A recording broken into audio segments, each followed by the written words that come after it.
Hello, Carlos looking all to the side. Hello, everyone, and welcome to the Beardzone Sports Talk. My name is David. The gang is all here. I got Carlos. I got Scooter with me tonight. And fellas, we are in the divisional round of the playoffs. But before we move on, I have one thing to say. Commanders fans, you can go and fuck yourself. I'm just going to keep it like that. So I don't like the Commanders. They pissed me off. So they ended the Bucks team the run of Baker Mayfield very early, and the amount of hate that I have for them. You know what? I hope you get what you were wishing for in Ray J after you got a joint kick to win the game. And you said that you wanted the Lions. Well, you know what? Dan Campbell wants you too. You guys are about to enter the Lions den. No, pun intended there, and probably get your asses kicked. So, and Chiefs fans, I don't know what to say other than, just try not to. I mean, Patrick Mahomes is 6-0 in the divisional round, and the referee that is refereeing their game is there. He's undefeated when that ref 6-0. 6-0. So with that ref, the writing is on the wall already. So, but I just wanted to get that off of my chest before we get into the recap, and I appreciate you guys letting me do that. I did not pre-warn these guys, but that was just something that I needed to get off these chests. So, but Scooter, Carlos, divisional round, and you know what? I'm getting ahead of myself. Before we get into it all, unless if you're a Commanders fan, you can get off of our page.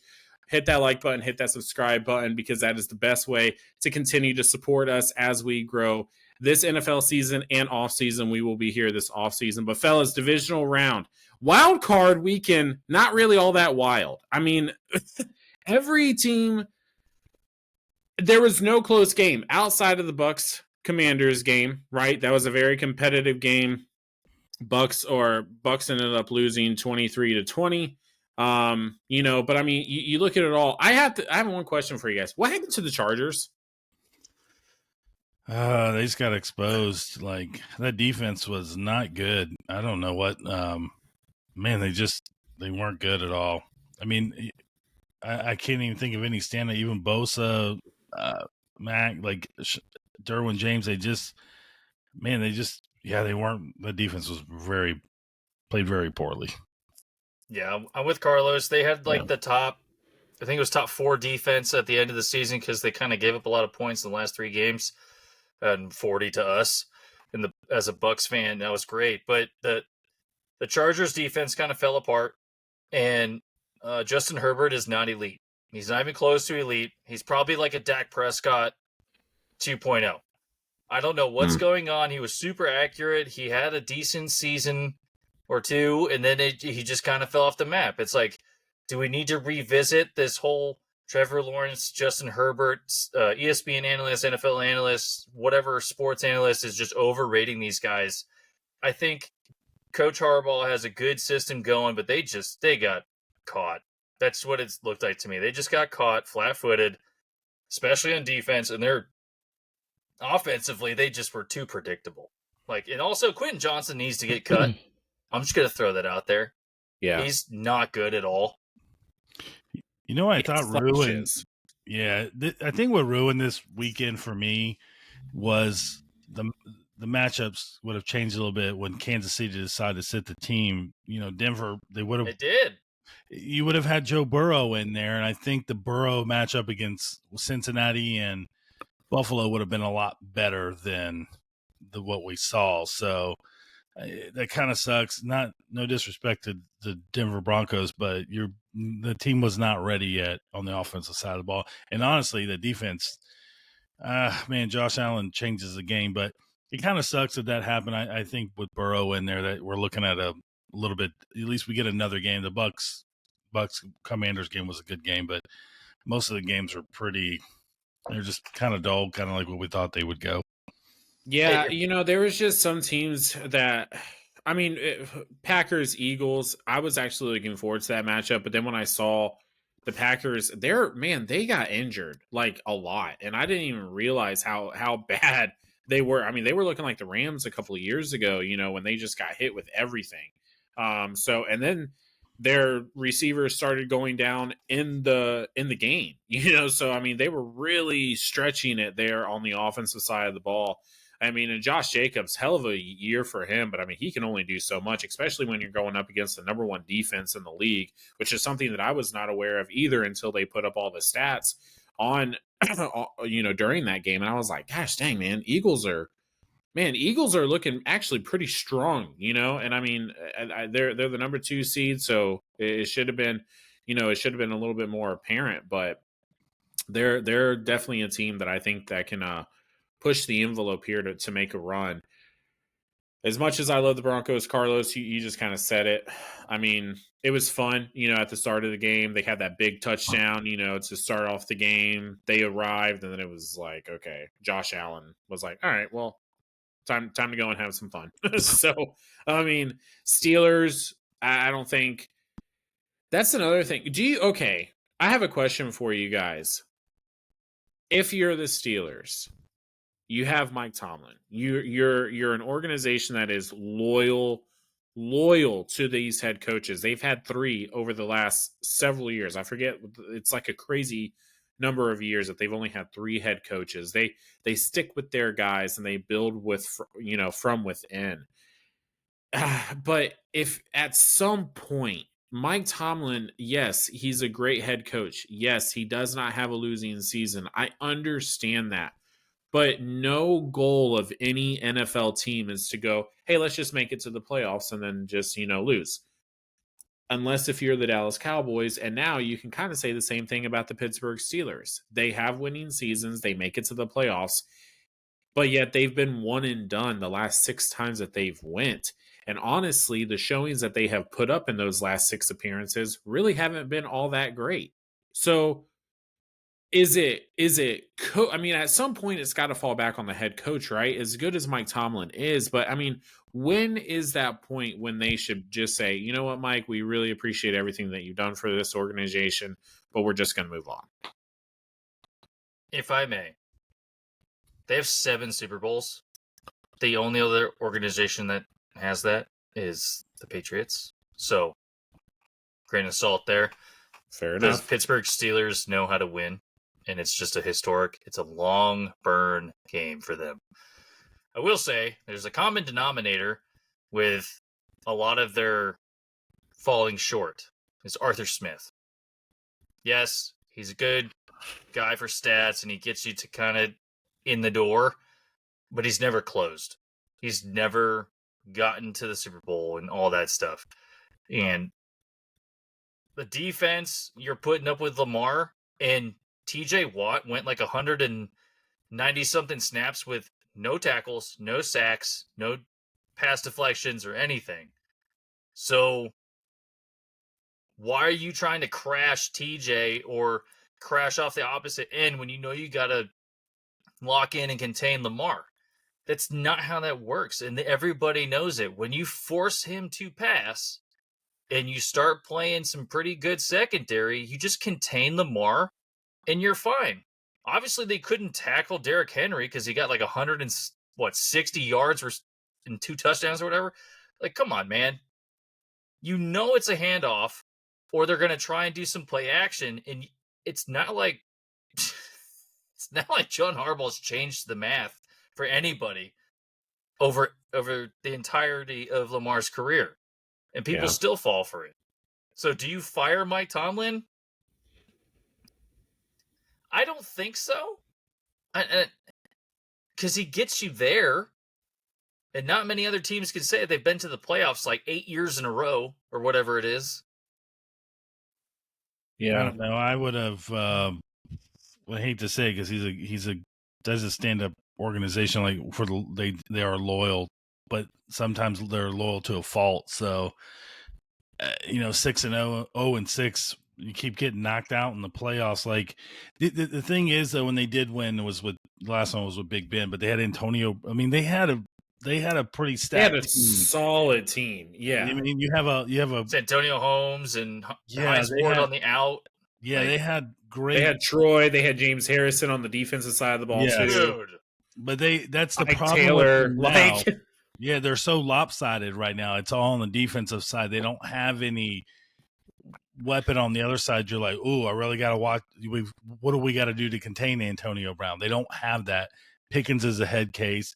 There's nobody on the other side. Fairmuse, he's a good tight end, but he's not Kelsey.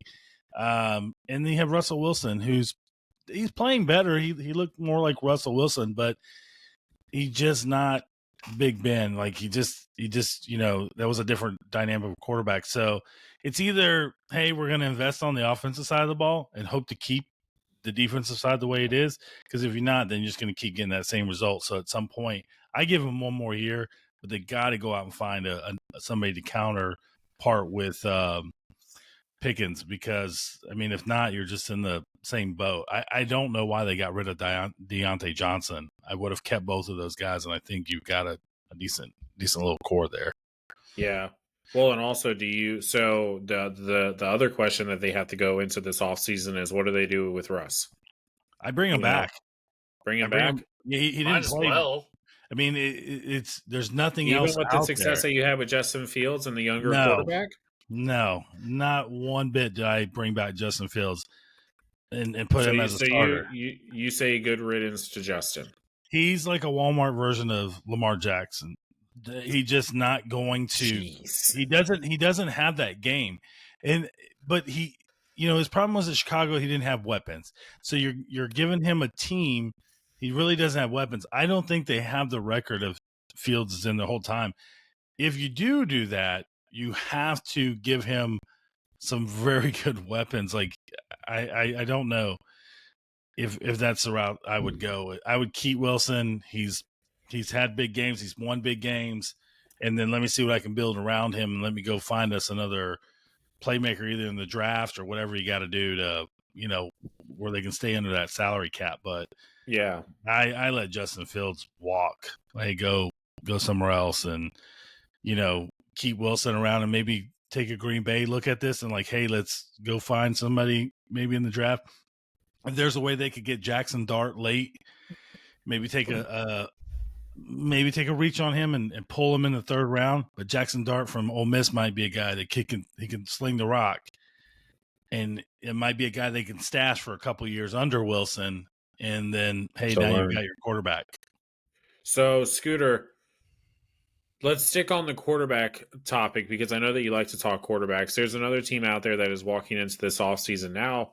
I mean, for me, I don't think it's too much of a question. I understand, and I'm going to be talking about the Minnesota Vikings and Sam Darnold. Sam Darnold, obviously, very disappointing ending to a fantastic season. No one saw this coming. No one even saw Sam Darnold starting. Everyone had J.J. McCarthy starting. Who knows if J.J. stays healthy, if Sam gets this opportunity. We'll never truly know. But Sam Darnold took advantage of this moment, and he's due. You're not happy with the results. He didn't have the greatest showing over the past couple of games, although he was not helped by his offensive line at all. The Rams sacked him 8 times with Jared Verse coming from the top rope on one of them. So you have a young rookie quarterback with J.J. McCarthy, right?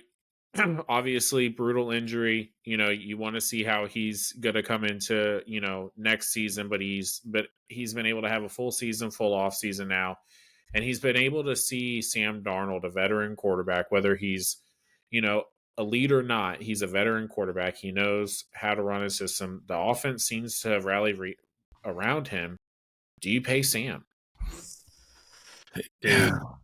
So, first things first, the Vikings only had 4 losses this season, ironically, to the same 2 teams, the Lions and the Rams. And like you said, the Rams were coming off the top rope like they were dropping the bone saw from Randy Savage. I'm pretty sure if you listen to the audio, you can hear it from Jared Verse just going, "Oh yeah," and just dropping it, man. Like, it was rough watching these games. These last 2 specifically, Sam Darnold, I think, got hit like at least 100 times in like 18 sacks or something crazy. It was really dumb. The protection was very subpar, and he was just looking like an amateur, like he played for the Jets again. But if you look at his full tape, right, Sam Darnold's full season tape and even into the playoffs. And I really don't like agreeing with Troy Aikman, but he called it perfectly in this past game.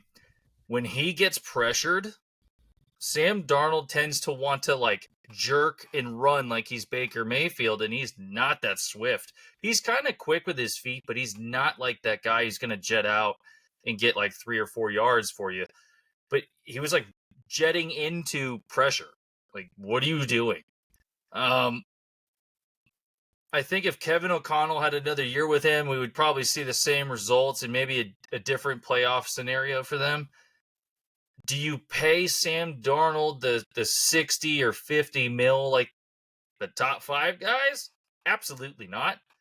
I think you work at something. He's at the 10 mil for league minimum or whatever it is now. Some Would you give ungodly him a number. Baker Mayfield contract? Yeah. I think something similar to that, somewhere in the 30 to 25 mil. He earned it. That's for sure. He got you to the playoffs when everyone was like, "Oh, we're done. JJ's hurt." Almost got you the 1 seed. Exactly. And on top of that, JJ hasn't played an actual NFL game. So there's that. And they're already talking about shopping him. So, which is insane to me because you don't know how many years Darnold can give you consistently. And as we've seen as Bucs fans, when you pull a quarterback and you start paying that quarterback, what are you going to get? Because we went from Jameis Winston to Tom Brady. And that's very polarizing. And now we got Baker, who's like, is he in the middle? I think he's in the middle, right? He's going to game you. He's going to game the game and get you some touchdowns, get you some wins. How many times is he going to turn the ball over? And Sam Darnold to me seems like a 25, 30 mil if you're going to graciously give him that high of a contract. That's going to be low for a guy that just put up over 4,000 yards. Once. Yeah, no, I know it's once, and he's definitely with Kevin O'Connell. That's, I mean, if you got to be with the head coach, it's him. But man, I think if they could get a Baker like that 35, I don't know they're going to get him that cheap. Somebody out there will pay him that money. I think more. I just don't know who will do it. Yeah, that's a tough one. But if you sign him and you get a Baker Mayfield season out, I mean, you look at Baker's contract, that is a steal for that amount of money for that guy for what he did this year. Like that's a steal. So we'll see. I don't think you can. I think they don't have a choice but to sign him. Like there's nobody else really out there, and you can't take JJ. Like you say, JJ's never actually stepped into a real game other than a preseason game. You know, and those don't even count. So. I don't think you do. I think they got to, if they could find a way to get him a 3 or 4 year deal, which I don't even know if he'll do that because this is one shot at a big contract. You know, that might be a blessing for them. Or do you do something drastic and you make a trade, bring back Kirk Cousins? Oh my gosh, dude, that would be wild. But the wild card weekend was not necessarily very wild. I mean, it was pretty one sided. But now we move on to the divisional round, fellas. We are in the final 8, and yeah, I mean, if you look at the final 8, there might be a couple of surprising teams, but honestly, overall, I think that these are pretty much the teams that we had at the beginning of the year. Chiefs, Lions, Ravens, Bills. Eagles, even, but let's get into it. Texans at the Chiefs. Texans obviously had kind of an up and down year all year long. Just you never really knew what team you were going to get on any given Sunday. Last week they surprised me. I think me and Scooter both picked the Chargers to win. Simply because of the inconsistency with the Texans, but they played really well. They're going into Arrowhead, which is never an easy place to play. You're playing Patrick Mahomes in the divisional round, who is yet to lose a divisional game. And yeah, I mean, the Texans aren't unfamiliar with the Chiefs, but this is, I mean, Andy Reid and now these guys. My only concern is that they've had 2 weeks now that they've sat. right? They've rested. And on one side that's good, but on another side, can't you get a little, maybe, might get them a little bit to get back into this game. They're Saturday 4:30, but how do you guys feel? Is this a Chiefs like 100%, or are we maybe in for an upset here? I don't know. I really don't, because if you just look at the team comparisons between the Chiefs and the Texans, points scored goes to the Chiefs. Points against heavily goes towards the Chiefs. That defense is very good at getting pressure and everything else in almost every single category, probably other than sacks and yards per game. That's it. Of all the other categories, that's the two that the Texans are better at. They rested 2 weeks, but they needed it, man. They did a lot of injuries and still winning, thanks to the refs in the NFL in sports betting. So I've never seen a 2-loss, 1-loss team with so many one-score games, and I think that's where you can see the transition for the Texans is, can they get past that? If they get it to a one-score game, can they get that field goal? Can they get that last touchdown to seal the deal? I don't know.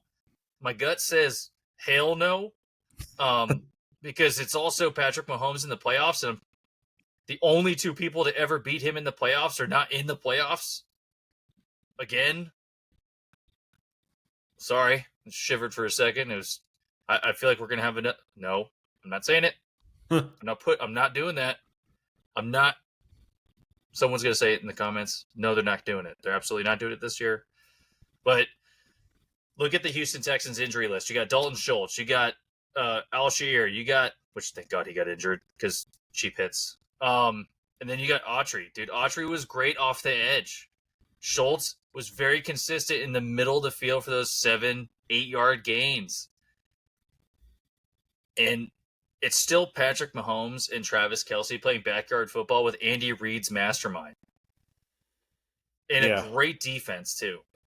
I don't know how Houston wins this game. Yeah, I'm definitely rolling with Chiefs. The last time we saw the smartest, best game planning coach and quarterback together, they ran off a ton of Super Bowls. And we have it again. Andy Reid is great as a game planner, offensive mind, and Mahomes' IQ and playmaking ability is off the charts. So I just think the Texans last week, I'm not buying into the defense with their 4 interceptions. They get a Chargers team that has Ladd McConkey, and then after that, there's absolutely nothing on the offensive side of the ball. Dobbins came back, but he didn't do anything. So, but they needed this rest. Mahomes was having the ankle issue. Pacheco gets the rest up. They get some secondary help back with them too, and they're just getting super healthy at the time. And I think that the Texans have a lot more to worry about with Worthy. You got Brown back, Kelce, Pacheco is there. So, and then you have to worry about Mahomes altogether. I mean, this guy knows. I mean, like I say, he's the new Brady, man. Until they're beat. D-Hop. Yeah, and I forget about D-Hop. I mean, this guy, Yeah. So I think the rest actually helps, and I think they knocked the rust off pretty quickly.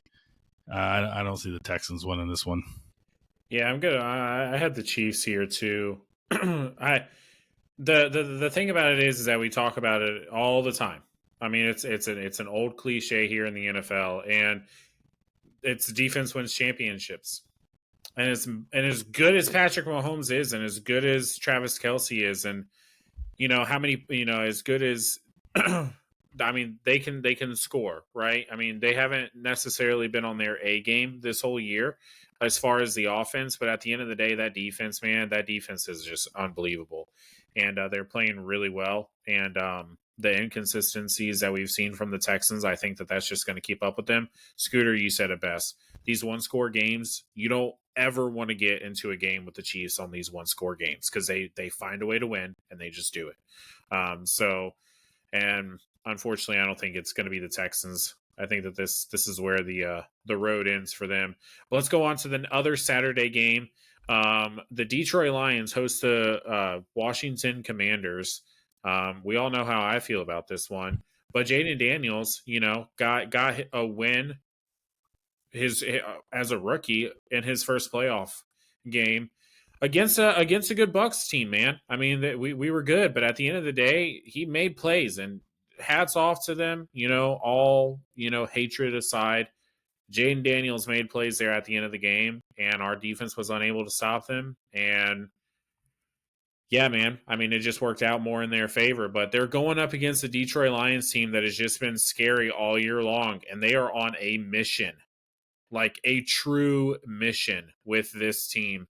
And the way that Dan Campbell has, steadily grown and has had success after success each and every year. I mean, last year he went to the national championship game and won the first half of it and then lost the second half. So, if the trend continues, we should see this Detroit Lions team in the Super Bowl. But again, I'm going to ask the same question. Do we see a hope for the Commanders to pull off this upset, or is this Lions all day long? This is actually my upset alert pick right here.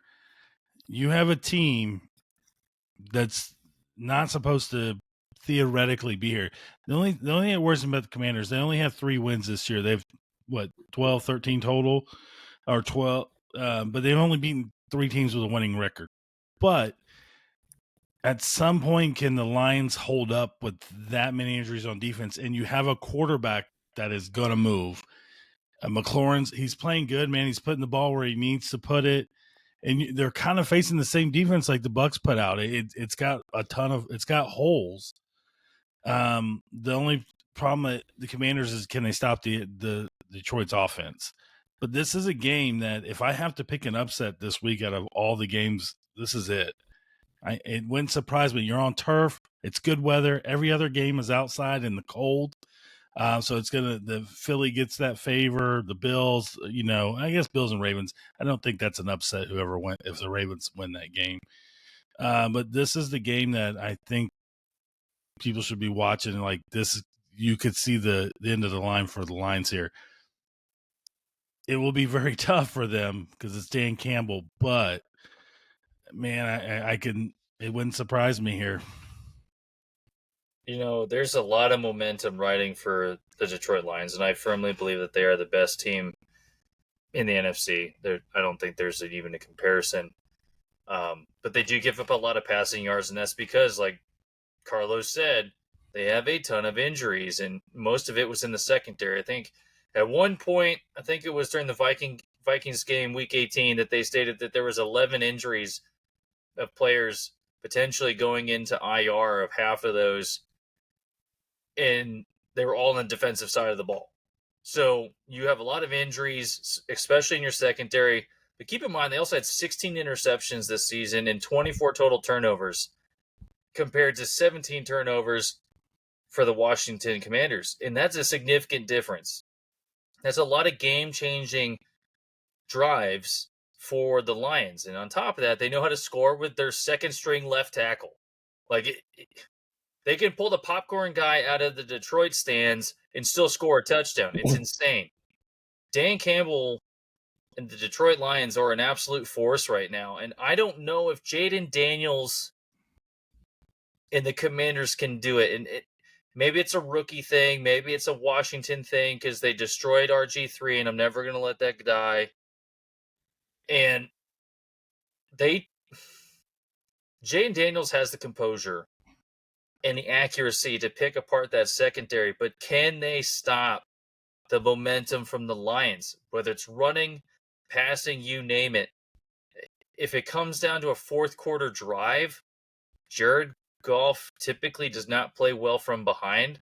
So if Carlos is seeing an upset, it's because he's probably seeing them behind in the fourth quarter, late, and Jared Goff makes a bad decision. Now, no one has scored, I believe, on defense from an interception from either of these teams. But I like the Lions. They're playing at home. They have a ton of coffee in the pot for Dan Campbell. And he's just going to, like you said, break some kneecaps or chew on some kneecaps. I can't remember what he said in the preseason, but it's their game to lose. It is their game to lose, and that also is what kind of worries me because all year long, the games that they have lost or the games that they should have lost, the Lions I'm speaking of, is because the over eagerness of Dan Campbell and his hunger to get this team to the promised land ultimately is their Achilles heel. Him going for it on these fourth down plays, him going for it, and doing, some of these play calling. Now, granted, Ben Johnson, gosh, I mean that guy, yeah, he's going to get paid this offseason for sure. Man, But Allen, their yeah, defensive coordinators. yeah, no, for sure. Yeah, they're losing. Yeah, both of those guys are going to be moving on to be a head coach somewhere in the NFL. And two organizations are going to be very, very blessed because of that, because these two guys are ready for this position. But Dan Campbell, man, and these Lions, it's hard to bet against them, and so I'm not going to bet against them. I'm going to take the Detroit Lions, but there is that little bit of worry, just simply because it's just something about it. It's always the teams that really almost have nothing to lose, or they don't understand that they should not be here. Those are some of the most dangerous teams to go up against. And so that's when you see the upsets. Do I think it's going to happen? No, but there may be a call for an upset here. But let's move on to the Sunday matchup. This is actually the matchup that I'm looking forward to the most. A lot of people have the Ravens-Bills game as kind of like the game of the week for obvious reasons. It's the MVP battle, right? But I want to see this Rams team go up against this Eagles team, and here's why. You have two rookie corners who have been playing out of their mind this year. They are very, very good, well deserving of all the all the praise that they have been getting. But they are going up against two of some of the better wide receivers coming in, and a veteran quarterback that knows how to read defenses and can pick you apart very easily if you're not too careful. And that's Sam Bradford. Jeez, where am I even going with that? Say you're sorry. Matthew Stafford. And you have Puka and Cooper Cup on the outer ends. Do they do what do the Rams have the defense that we saw last week? I don't think so, because the offensive line is definitely an upgrade from the Minnesota offensive line that they played last year, or they played last week. Man, I'm all over the place right now. But they played last week. But the matchup against these rookie corners going up against Puka and Cooper Cup, man, that's going to be exciting for me. That's what I'm watching for. Who do you guys have in this? So keep in mind, Tyler Higbee came out off of his injury and played stellar, and then got a chest injury, and now he potentially won't play, which is really upsetting. Because Matt Stafford was like, he's open, boom, he's open, boom, he's open, boom, he's going to die for this one, he's open. Like, it doesn't matter. Cooper Cup, Puka, dynamic duo, Matt Stafford. You can try to guard Puka. He's been catching everything and some. Now, the Rams rushing defense is 22nd in yards per game. You got the best running back since we've seen in a very long time playing right now. And if you're a Giants fan, you're horrible. Your management needs to be fired, because Saquon Barkley has the best O-line in the entire game and running for an insane amount of yardage per game and touchdowns and still catching receptions, man. From a sacks perspective, they're about middle on both of these guys. You get the best rushing offense next to the Baltimore Ravens. And honestly, Philly to me looks better to win this game if they can stop Matt Stafford. Rushing wise, Rams, they're kind of mid. Passing wise, they're pretty dang good. But you also have a very good defense in Philly. Like a pretty awesome defense. They are number one. Yeah. So this could be a grinded out type game. And, Sean McVay's going to be sitting over there just sweating the whole time. And if they did not have Saquon, they probably don't win this game for Philly. I'm not.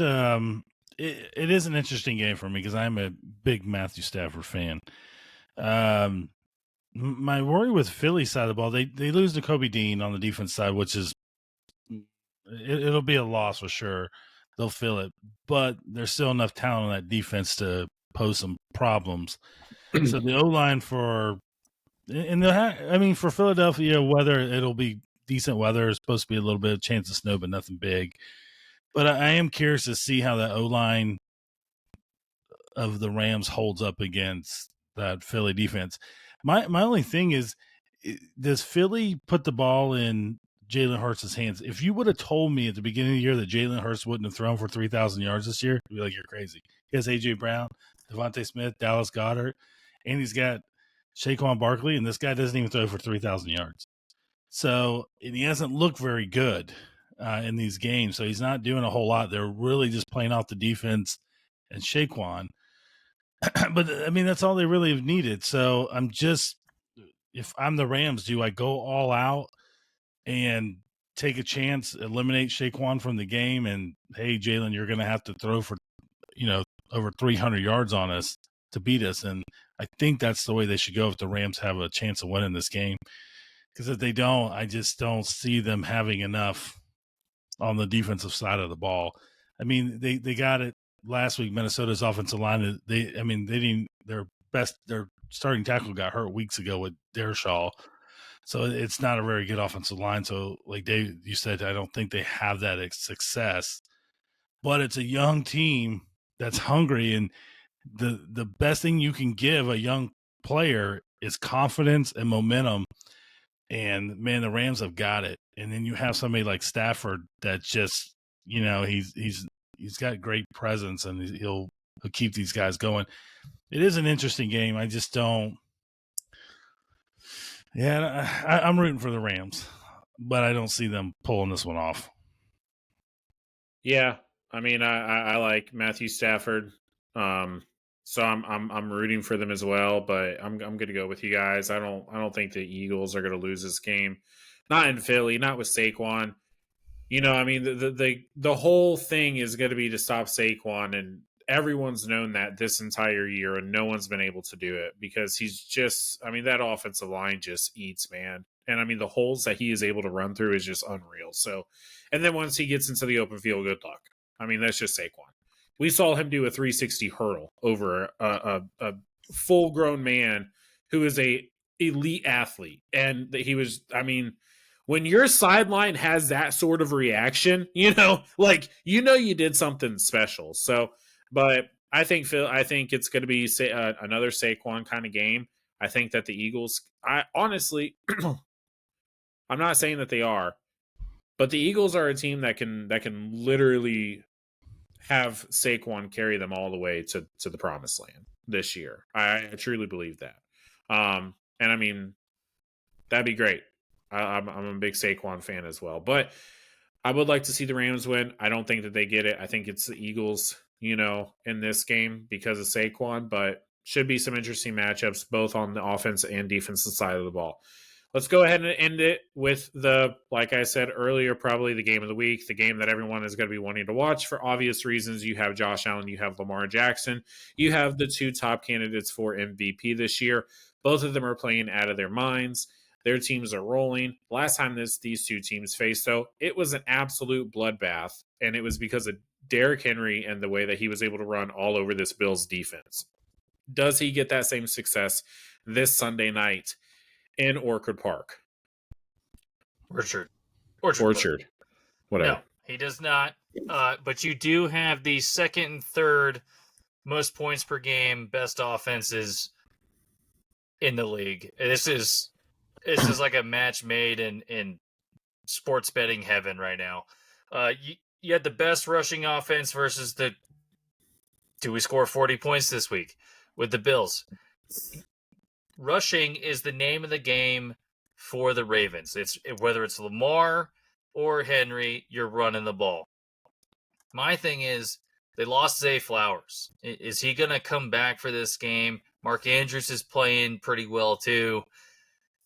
I don't know how this looks. Sacks-wise, it's very heavy on the Ravens defense. They've been getting after the quarterback all year, regardless of which team it was. Now, I have to say this. This is the game everyone needs to pay attention to on who plays Patrick Mahomes in the championship game for the AFC. Both Lamar and Josh Allen have played Mahomes numerous times in the regular season, numerous times in the playoffs. Regular season, Josh Allen is 4-1. Regular season for Lamar is 1-3. Now, in the playoffs, neither of them have beat Mahomes. And I know we keep revisiting the Chiefs and everybody else, but from a complete team standpoint, the Ravens seem to look better. This is, again, just looking at stats on paper. You are also playing in Orchard Park, which is a completely different animal than playing in Baltimore.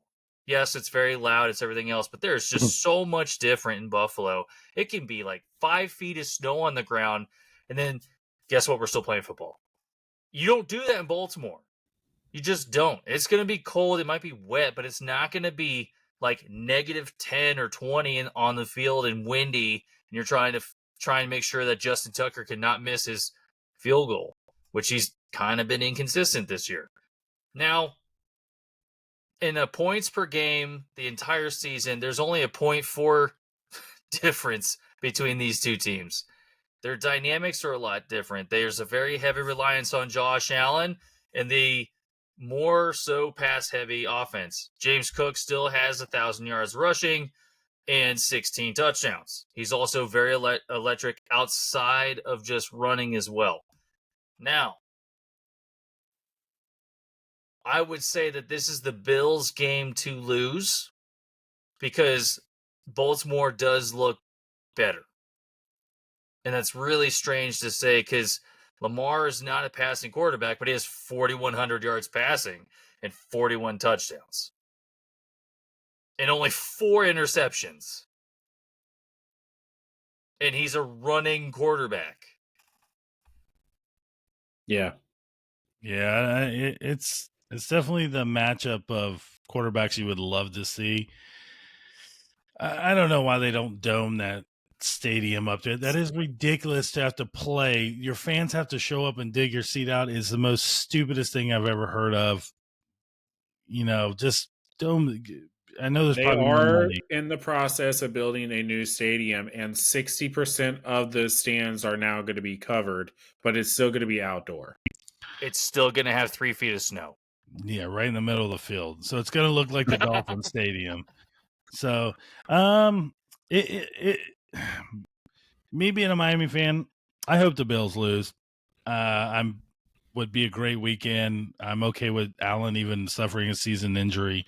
100% okay with that. Preferably not in his legs, preferably in the arm would be great. But it is going to be a very interesting. I think it's more of a test for Lamar here because can Lamar win that big game? Allen's had his chances, and of course, he just can't beat Mahomes. But Lamar hasn't had that win that propels him to that AFC Championship. So, can he finally do it? He's put together a fantastic season, and I've always said that I don't feel like Lamar's the guy that can win a Super Bowl. But this year, man, he's been very impressive at throwing the football. He likely is playing. I mean, he's got 2 tight ends that are just they're tough. They're extremely tough. So I don't think Zay Flowers is going to be back. Everything that pointing is he will not be in this game. But even Bateman, when you need a score and they're in that red zone, he seems to come up with a touchdown. So you have Bateman that's doing it. The 2 tight ends, Derrick Henry is running like a madman. So I don't. You got to pick your poison here. Do you take your chance and let Lamar run, which is very scary in itself, and he's been throwing the ball very well on the run, or do you put your priority of stopping Derrick Henry because you can't let that guy go? How a man moves that fast at his size and at the age of 31, I don't know. He defies logic there of physics.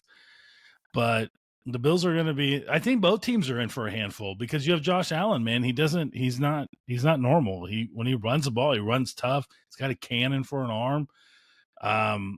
And they just seem to find a way to win. They're just like, hey, we're just going to run Josh Allen.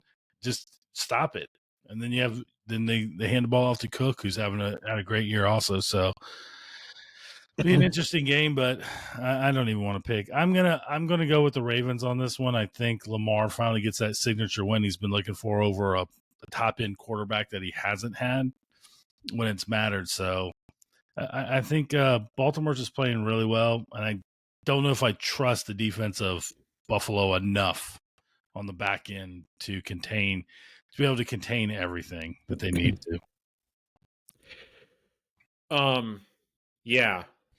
This one, it's hard because I think I won't say this because Carlos, as you just mentioned, you're a Miami fan, so no, not all of us. But the majority of us wouldn't mind seeing like a Buffalo Bills, Detroit Lions Super Bowl, No, nobody wants to see that. Nobody America wants to see it. Nobody wants to see Buffalo go again and lose another Super Bowl. Nobody wants to see that. If anything, people want to see Mahomes back in there, Lamar against the Detroit Lions. I think everybody is a consensus. They want to see the Detroit Lions in there. Nobody wants to see a Buffalo team back in the Super Bowl. You know who wants to see it? You know who wants to see it? Within a 10-mile radius of the Super Bowl stadium. That's who wants to see it because no one's going to be sober. America's going to be so drunk on a first Super Bowl winner, no one's going to care. And of course, the Bills would win that game. So that is very true. So, but to kind of comment on what you said. So last year, the Ravens actually did make it to the AFC Championship game, but they lost 17-10 against the Kansas City Chiefs because of, I believe it was Zay Flowers who ended up fumbling that ball right before he got into the end zone. Snead had a big punch out. Snead's not with the Chiefs anymore. He went to Tennessee this offseason, but they still have a lot of good defensive players on that side of the ball. I think that, as much as I love Josh Allen and the Buffalo Bills, and it's hard to bet against them in Buffalo, I think I want to see the Ravens go against the Chiefs because I think that the Ravens can actually beat the Chiefs, and that's what I want to see. I don't want to see Patrick Mahomes back in there. I don't want to see the three-peat. They're the New England Patriots, so we can hate on them. We just know a lot of people don't want to see it. No one wants to see a Taylor Swift, Super Bowl again. And but I think that the Ravens, with their running game, with the way that Lamar is playing, I think that they can definitely win this game. I think that they can even win against the Chiefs or against any team. Do I think that Lamar Jackson is a Super Bowl winning quarterback? It's hard. I don't know. There's just something about him that I don't think that he can get his team over the hump. Maybe it's just because we haven't seen that yet, and he's been so successful in the regular season and in the playoffs. Like I said, he made it to the AFC Championship game last year, but I don't know. There's just something about him. But he is playing very well this year, and with the helping of Derrick Henry behind him, that just. It's a tough matchup. So I like the Ravens in this one. It should be a good game regardless. Orchard Park is going to be, I don't even know what the weather is going to be like, but I think that America is about to experience another like Arctic blast from, Canada. So it's like, holy crap. It's actually supposed to be pretty good for Buffalo standards. Oh, what, like 10? Yes, but light snow, nothing crazy. No. So for Buffalo standards, it's next week. Oh my God! Just can we cut that little part of New York and just say, "Here, Canada, here's a gift for you." No, we should take Niagara Falls and the rest of Canada. I don't want it. No, I give Buffalo some due. Sean McDermott, man, that coaching staff up there is fantastic. No matter what they lose or who gets hurt, and you're just like, oh, you start to count them out. They lose Diggs, and then they really don't have a number one receiver. They just find a way to win, man. It's just, I got to give them kudos on that. That team finds a way to prove everybody wrong and win. And Yeah. God, I hope they don't prove wrong. You know what? I changed my pick. Go Bills. I'm rooting for them to win. There you go, Carlos. There you go. Way to be the lone wolf in this one and go against everything in your being to I'm go. hoping they prove me wrong and lose out of spite. You know what? That'd be great. Lose out of spite to prove me wrong. A true AFC East fan, everyone. A true AFC East fan. So, but we appreciate you guys rocking with us. Let us know down in the comment section who you guys are taking this divisional round. For Saturday and Sunday. Man, fellas, we're getting to the end of the season. It's always a bittersweet moment when we get to this, but we appreciate all you guys rocking with us this entire season. And if you're new here, do us a favor, hit that like button, hit that subscribe button, because we are continually trying to grow and bring you guys consistent NFL and college football content. And we're going to be here during the off season. Maybe we'll talk into, other sports. Football is king here on this podcast, but hey, man, we got to try and stay relevant. So stick around and, hang out with us over the off season.